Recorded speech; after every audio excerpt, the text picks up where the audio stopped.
Астанаға келетін көшті тоқтатып, адам санын шектейміз деген билік осы не ішіп, не шегет, жеңілтек жүріспен көтеріп қойып, енді қайтемін деген сылқымның күйін кешетін үкіметте ес бар ма? Бұл малдың монологы. Арнаға жазыл, лайк бас, біз бастаймыз.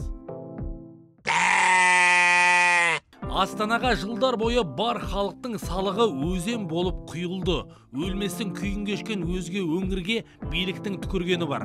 Бастысы ел басып отырған елорданы Дубай қыламыз деп шапқылады. Өзімізде маман табылмағандай Жапонның Кисе Куракава деген сәулетшісіне Астананың бас жоспарын сыздырды. Көтіңізге кірсем ба деп едім.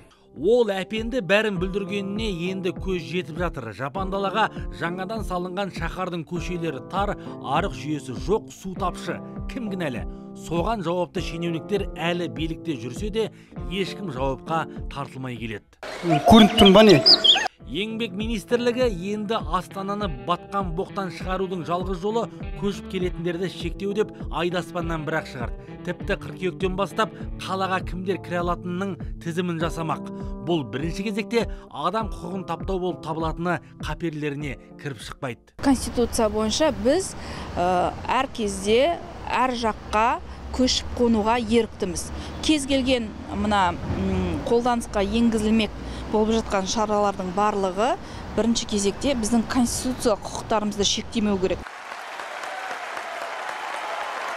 Мақұл, Астанаң әдірам қалсын деп қолды бірақ сілтегін келеді. Бірақ сілімтік жемқор шенеуніктердің кесірінен 30 жылда оңған өңір бар ма? Жөнді жалақысы, басында баспанасы, астында кредитсіз көлігі болса, елордаға елдің ауып несі бар? 60 мың, мысалы, ауылдың айлығы 70 мың біреудің айлығы. Бұл ауылда 70 мың, 60 мың айлықпен ешкім күн көремейді, бұлайша қарағанда. Ешкім жетіскеннен кейін бәрі болса бала шағаның несібесі деп келеді. Мұны оғатын билік болса кәнеки. Мұртын майлаған дөкейлер бәрін білген, бәрін ұққан сыңай танытқанмен қара сира халыққа басын қатырғысы келмейді. Еді, бұл малдың монологы. Арнаға жазыл, пікір қалдыр, айтарымыз алда.